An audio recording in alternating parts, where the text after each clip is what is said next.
देश के प्रधानमंत्री नरेंद्र मोदी जी एक ऐसे लोकप्रिय नेता जिसको दिल्ली की जनता ने 3 बार चुना, प्रचंड बहुमत से चुना, 90% से ज्यादा सीटें देके चुना, उस लोकप्रिय नेता अरविंद केजरीवाल से इतने डरे हुए, इतने भयभीत हैं कि उनका एक ही मकसद है, कुछ भी हो जाए इस सरकार को चलने नहीं देना है। कुछ भी हो जाए, अरविंद केजरीवाल को दिल्ली की 2 करोड़ जनता के हितों में काम नहीं करने देना।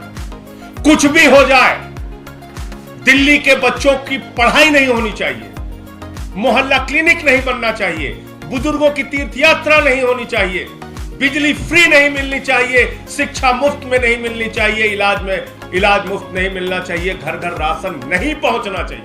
कुछ भी हो जाए, इन सारे कामों को रोकना। क्योंकि दिल्ली की जनता ने यह अपराध कैसे कर दिया कि अपने बेटे को 90% सीट देकर मुख्यमंत्री बना दिया। इसको रोकना।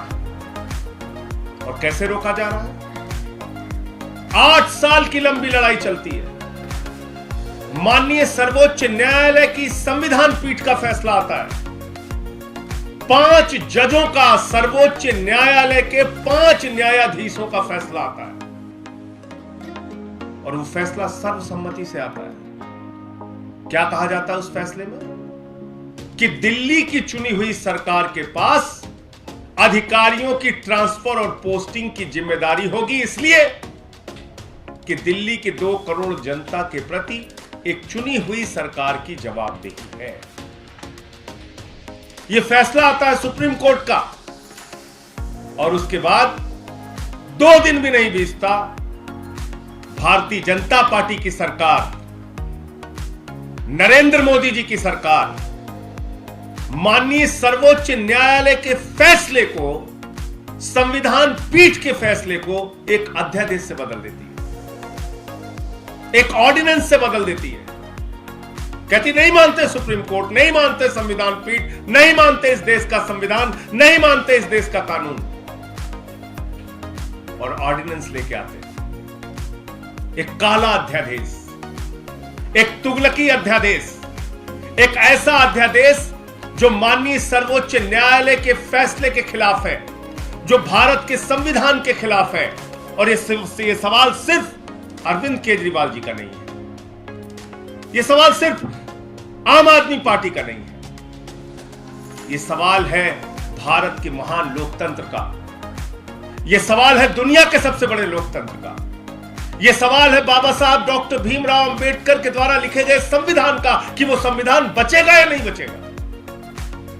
यह सवाल है देश की सर्वोच्च न्यायालय का कि उस न्यायालय की प्रतिष्ठा, उसके अधिकार और उसके आदेश बचेंगे या नहीं बचेंगे। यह तो आपातकाल की स्थिति है जब न्यायालय का फैसला आप पलट दे रहे हैं। यह तो आपातकाल की स्थिति है कि जो आप चाह रहे कर रहे हैं। ऐसी तानाशाही, ऐसी बददिमागी। आप कल्पना कीजिए, जब इस सर्वोच्च न्यायालय का फैसला आया, दिल्ली के मुख्यमंत्री ने कहा प्रधानमंत्री को एक पिता की भूमिका में होनी चाहिए, प्रधानमंत्री को एक अभिभावक की, एक पिता की भूमिका में होना चाहिए और सभी राज्य सरकारों को समान दृष्टि से देखते हुए उनके अधिकार देने चाहिए।